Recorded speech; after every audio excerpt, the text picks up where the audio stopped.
자, 강제처분과 강제수사입니다.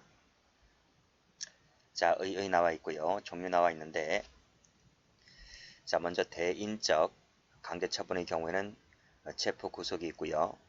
대물적 강제처분에는 압수수색 검증이 있습니다. 자, 주체에 따라 수사기관, 수사법원, 수임판사 이렇게 구분되는데요. 요 법원이죠, 법원. 요 법원이 하는 것이 이제 구속, 압수수색, 그 다음 이제 감정유치 있죠. 그 다음 소환, 제출명령, 이것은 법원이 하는 겁니다. 법원이 하는 거지, 감정유치, 소환, 제출명령은 수사기관이 한다 하면 틀려요. 자, 그 다음 이 판사가 하는 것이 있는데요. 이 판사가 하는 것이 수사상 증거보전, 수사상 증인신분, 상당히 중요하죠. 그 다음 수사상 감정유치가 있어요. 그래서 이 수사상 감정유치의 경우에는 판사가 합니다. 판사가 하는 것이고, 감정유치는 법원이 하는 것이고, 그래서 요 수사가 붙어버리죠. 여기 수사가 붙어버리죠. 그러면 이것은 수임 판사가 한다. 이렇게 구분하시면 돼요. 나중에 법조문 공부할 때 법원이 하는 거하고 판사가 하는 거 구별하셔야 됩니다. 자, 그 다음 기소 전, 기소 후 됐고, 그 다음 직접적이 있고 간접적이 있는데 이 간접적이 한번 나온 적이 있습니다. 그래서 소환, 제출명령은 직접이 아닌 간접적 강제처분에 해당된다. 이 정도 정리하시면 될 것 같아요. 자, 다음 볼게요. 자, 중요한 것은 요 2번이 출제가 잘 됩니다. 요거 별표 쳐보세요. 자, 기출문제집 가보면 출제가 많이 되어 있어요.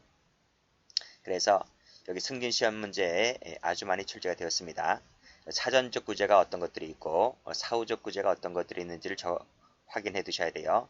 이제 앞으로 차차 배울 겁니다. 그래서 나중에 기출문제집 풀 때 여기에 있는 것들은 사전적이고 여기에 있는 것들은 사후적이다. 이것을 공부하셨다면 쉽게 정리할 수가 있어요. 뭐 지금 강의할 건 아닙니다. 일단 중요하다고만 표시를 해두시면 될 것 같아요. 자, 이제 중요한 체포 구속을 가보겠습니다. 먼저 체포입니다. 요 체포는 이제 피의자에 한정되죠. 피의자 필기하시고요. 구속은 두 가지가 있어요. 피의자 구속이 있고, 자, 피고인 구속이 있는데 대동소이합니다. 근데 약간 차이가 있긴 한데 그것은 구속 가서 말씀드리도록 하고, 자, 그러면 체포 갑니다. 자, 체포. 자, 여기 방금 말씀드렸죠. 여기 피의자에게만 인정되지 피고인 밑줄 그으시고 X 피고인은 적용되지가 않는다.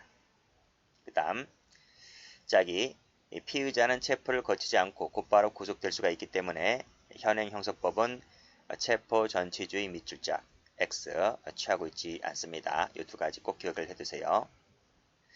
자, 그리고 또 여기 형사법은 법원의 이 피고인 구속을 규정해 놓고 있고, 이 피의자 체포와 구속의 이 법조문을 그들이 준용하는 형식을 취하고 있는데, 그것은 제가 법조문 할 때 그때 각주 설명해서 이제 설명드리도록 하겠습니다. 자, 그럼 첫 번째 이제 체포가 세 가지가 있어요. 체포가 지금 여기 1번에 나와 있는 체포 영장에 의한 체포가 있고, 긴급 체포 있고, 현행범 체포가 있는데 각각의 요건 약간씩 달라요. 절차 그런 것들은 법조문을 통해서 반드시 확인을 해 두시기 바랍니다. 자, 뭐 체포 영장에 의한 체포는 뭔지는 다 아실 것이고요. 의 한번 읽어보세요. 자, 취지까지 읽어보시면 돼요. 자, 바로 요건 가보겠습니다. 자, 법조문이죠. 아주 중요한 법조문입니다. 일단은 여기랑 체크하시고, 자, 볼게요. 자, 피의자가 죄를 범했다고 의심을 할 만한 상당한 이유가 있을 것. 됐어요? 자, 두 번째, 정당한 이유 없이 출석 요구에 응하지 아니하거나 응하지 아니할 우려가 있을 때입니다. 자, 여기서 응하지 아니한다. 자, 빨간 펜 드시고 응하지 아니하에다가 동그라미. 이제 줄여서 불응했다 이렇게 하는 거예요. 응하지 아니할 우려. 자, 우려 동그라미. 우려가 있을 때에도 체포 영장에 의한 체포할 수 있습니다. 자, 다음. 자, 검사 밑줄자. 검사는 관할지방법원에 이 체포 영장을 청구하는 거예요. 청구한다. 영장 청구권은 검사에게 있는 거예요. 그래서 영장을 발부받아서 피의자를 체포할 수가 있고, 자, 그러면 사법경찰관도 똑같이 이 지방법원 판사에게 영장 청구할까? 안 됩니다. 현행법상으로는 안 돼요. 현행법상으로는 헌법에 명시되어 있어요.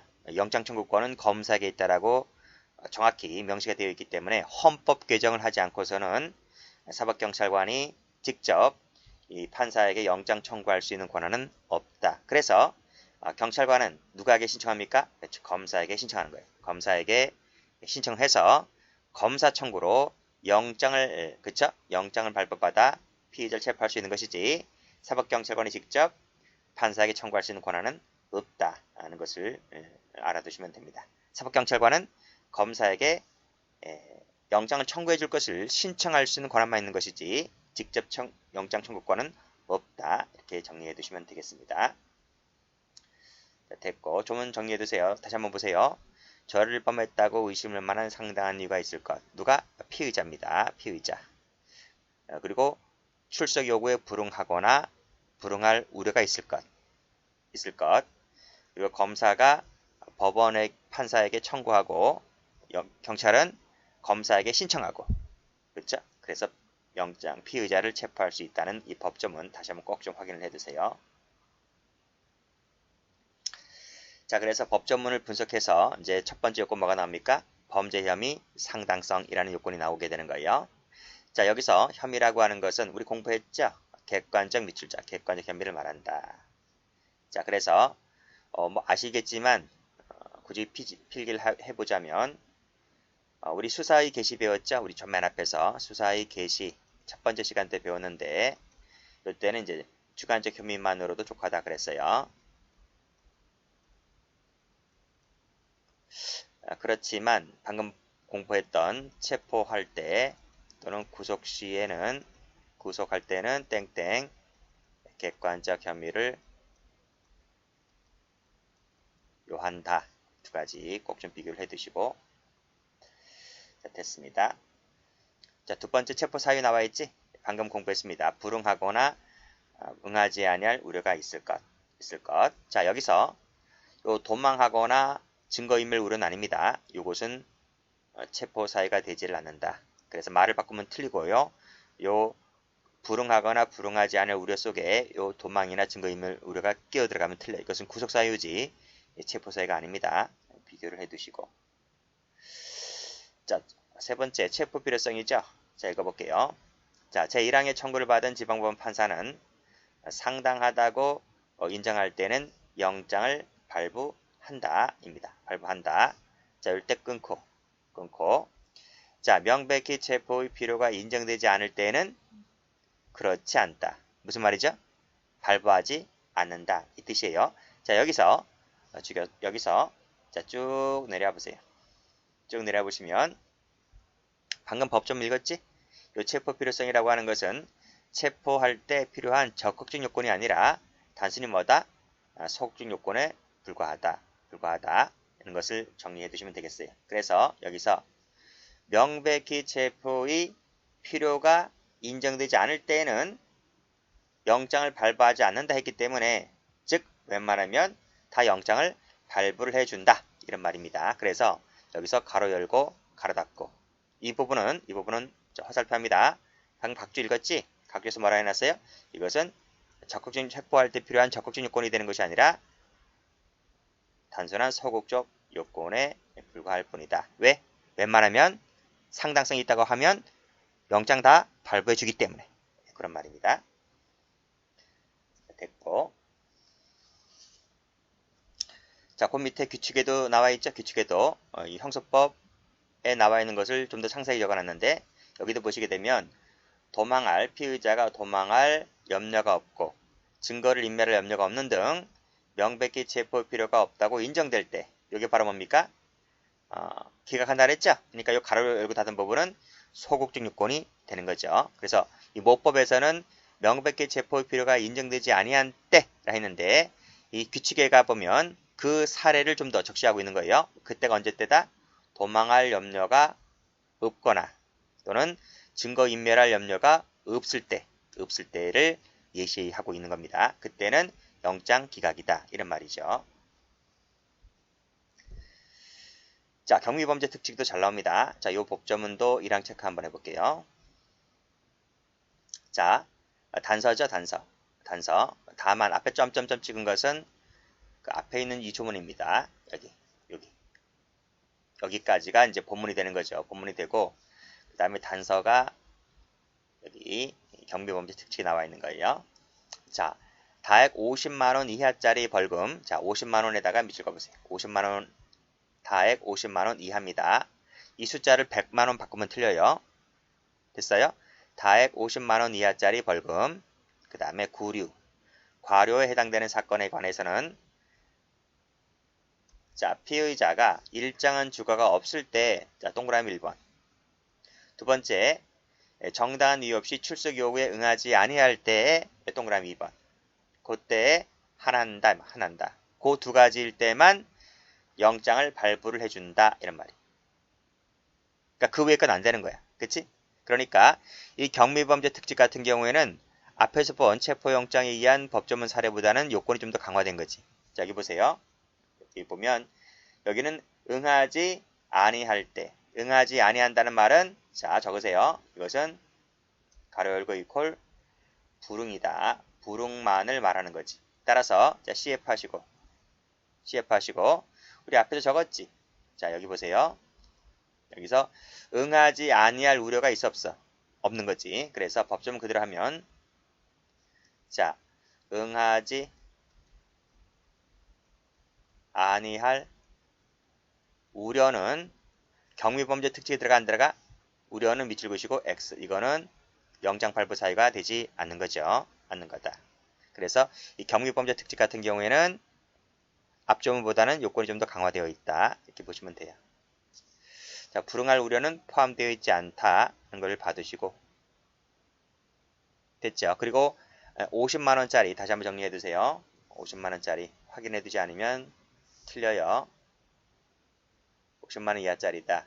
그리고 요건이 두 가지다. 일정한 주거가 없을 때, 불응할 때 두 가지. 나중에 긴급체포, 현행범체포도 다 나옵니다. 어떻게 차이가 있고 같은지를 알아두세요. 됐지? 됐어요. 자, 다음 절차 볼게요. 절차. 자, 첫 번째 체포영장 청구지? 영장 청구입니다. 자, 1항 체크하시고 4항 체크하시고 다 체크하세요. 다시 하면 잘 나와요.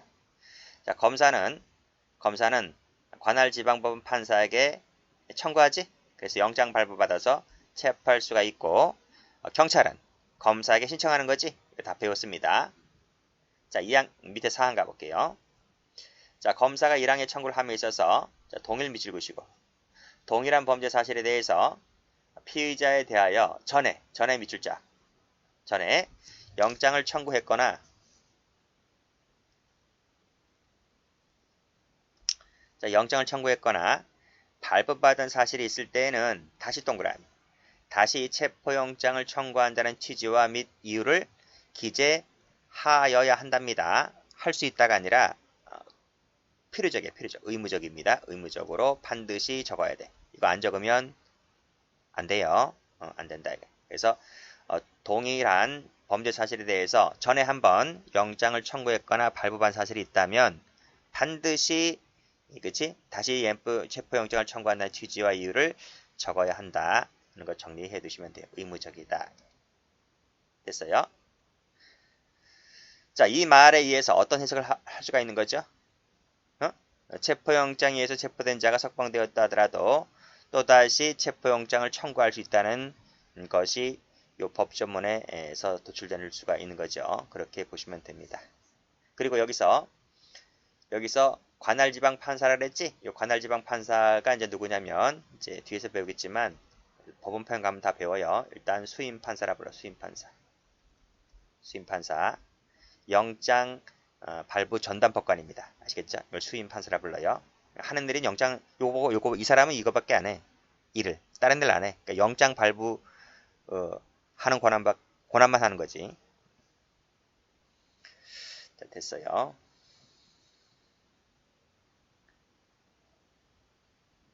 자, 다음 페이지 가볼까? 자, 요 형사법 신설 조문입니다. 최근에 신설됐어요. 자, 요 법조문 중요합니다. 요 1항 체크 한번 해보세요. 자, 설명하기 전에 사례 한번 들어볼까요? 자, 이게 검사 A가 있어요. 근데 이 사람이 비리가 좀 있어.